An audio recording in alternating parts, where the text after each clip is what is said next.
안녕하세요, 털보이사입니다. 오늘 영상에서는 손가락이 이렇게 오그라드는 듀피트렌병 치료 방법에 따른 재발 가능성과 위험성에 대해 알아보도록 하겠습니다. 이 질환은 치료 후에도 수술 후에도 다시 진행될 가능성이 높으며 치료 방법에 따라서 재수술이 어려워질 수도 있습니다. 특히 전통적인 절개술과 하키나이프 시술의 차이를 비교하고 환자가 치료를 선택할 때 고려해야 될 중요한 요소들을 설명하도록 하겠습니다. 첫 번째, 듀피트렌병은요, 재발 가능성이 높은 질환이라는 것을 꼭 기억하고 계셔야 됩니다. 듀피트렌병은 손바닥의 근막이 점점 두꺼워지고 수축하면서 손가락이 이렇게 구부러지는 병입니다.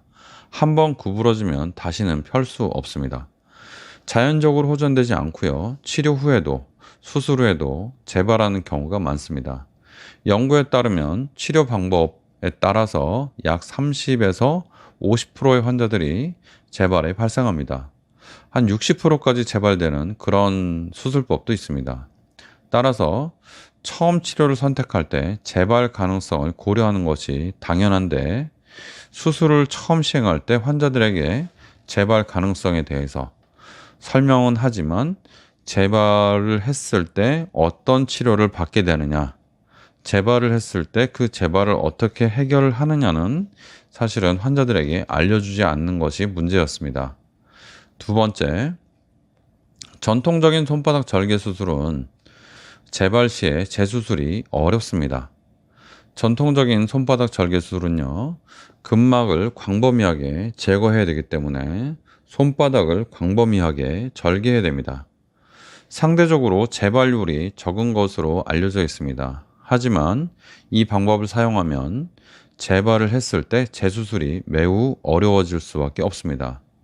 절개 수술 후에 손바닥 조직이 단단하게 흉터 조직이 생기고요.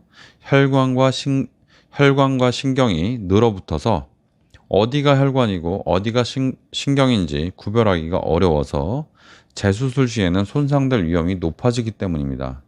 실제로 재수술을 시행할 경우에 혈관이나 신경이 손상되어서 손가락을 아예 절단해야 될 그런 상황이 약 8%에 이른다는 외국 통계가 있습니다.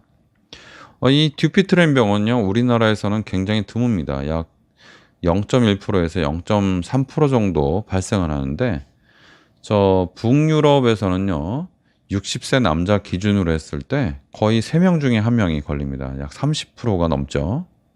엄청난 비율이잖아요. 그죠? 근데 우리나라에서는 굉장히 드물어요. 근데 이 통계는 북유럽에서 나온 통계입니다. 재수술을 할 때 어렵다.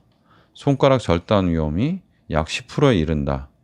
이것을 처음에 듀피트렌병을 절개 수술을 하시는 분들도 미리 알고 계셔야 된다고 생각이 듭니다. 재수술을 할 확률이 거의 절반에 이르기 때문에 그렇습니다. 저에게 오는 환자분들 보면요, 재수술을 한 번 한 것이 아니라 그러니까 전체 수술을 막 3번, 4번까지 받은 분들이 수두룩합니다. 그만큼 재수술이 필요한 재발이 잘 일어난다는 얘기죠. 수술을 잘못해서 재발하는 것이 아니라요, 이 듀피트렌병이 원래 재발을 잘 한다 이렇게 생각하셔야 됩니다. 세 번째, 하키나이프 시술을 제가 하고 있는데요, 기존의 비절개 수술보다 재발률이 낮다고 생각이 듭니다. 하키나이프 시술은 기존의 절개 수술보다 덜 침습적인 방법이죠. 손바닥을 전체적으로 절개하는 거 말고 이건 거의 구멍만 몇 개 뚫고 하는 거니까요. 피부를 크게 절개하지 않고 치료가 가능하죠. 그리고 기존의 주사 바늘을 이용한 경피적 시술이 있는데요, 하키나이프와 방식은 비슷하지만 재발률이 매우 높습니다. 왜냐하면 주사 바늘로는 이 건막들을 다 끊어내기가 어렵기 때문에 그렇습니다. 반면에 하키나이프는 절개하지 않는 것은 주사 바늘로 하는 것과 비슷하지만 기존의 그 주사 바늘로 하는 것보다 건막을 더 완전히 절개할 수 있기 때문에 재발률이 낮다고 생각합니다. 조직 손상을 최소화해서 회복이 빠른 것은 비슷하죠. 따라서 환자의 상태와 치료 목표에 따라서 그리고 재발까지 고려해서 신중한 선택을 하는 것이 중요합니다. 재발에 대해서 말씀드리면 이 하키나이프 시술은 재발했을 때 시술이 좀 원활한 편입니다. 하키나이프 시술은 재발 시에 원래 하는 거하고 비슷하게 하면 됩니다. 듀피트렌병의 치료에서 재발 시에 어떻게 대응할 수 있는가도 굉장히 중요한 부분인데요. 하키나이프 시술의 장점은 재발하더라도 재발한 부위만, 즉 이 힘줄처럼 튀어나오는 이 점막 부위만 다시 끊어내면 된다는 것이죠. 기존의 절개 수술을 받은 경우에 재수술이 어렵고 굉장히 위험하지만 하키나이프 시술은 필요할 때 비교적 간단하게 다시 시술할 수 있습니다. 또한 절개 수술에 비해서 신경과 혈관 손상 위험이 낮아서 보다 안전한 치료가 가능합니다. 따라서 재발을 감안한다면 절개 수술과 하키나이프 시술을 신중하게 고민해서 하시는 것이 좋을 거라고 생각이 듭니다. 다섯 번째, 치료 선택 시에 재발률과 수술 후의 위험성을 함께 고려를 하시라는 거죠.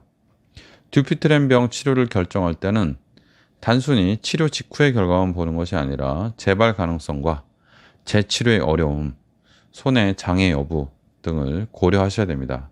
절개 수술은 초기 치료 효과가 좋지만 수술 후에 재활이 어렵고 손바닥에 통증이 오래 갈 수 있고 흉터 문제들이 있습니다. 또한 재발 시의 재발 시에 수술의 어떤 위험성이 높아지고 재수술이 위험하고 어렵죠. 굉장히 어렵습니다. 반면에 하키나이프 시술은 덜 침습적이고 재발 시에도 비교적 안전하게 추가 치료가 가능합니다. 이 시술, 하키나이프 시술이 그렇다고 해서 안전한 시술은 아닙니다.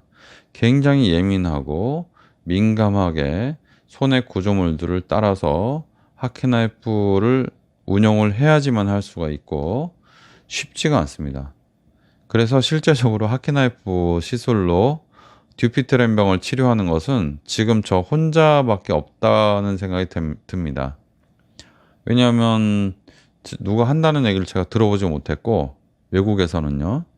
우리나라에서는 이 하키나이프가 우리나라에 주로 있고 외국에는 잘 그렇게 많이 보급이 되진 않았어요. 그래서 우리나라에 하키나이프가 있다고 봤을 때 우리나라 듀피트렌 환자들이 또 그렇게 많지도 않고 그래서 다른 데서 하는 거를 잘 보지를 못했습니다. 그래서 아마도 저만 하고 있지 않을까 하는 생각이 들고 큰 문제는 어렵습니다. 이게 어렵고 그리고 아직 하는 분이 많이 없고 앞으로도 안 할 것 같아요. 하시는 분이 없을 것 같아요. 하시는 분이 없을 것 같아요.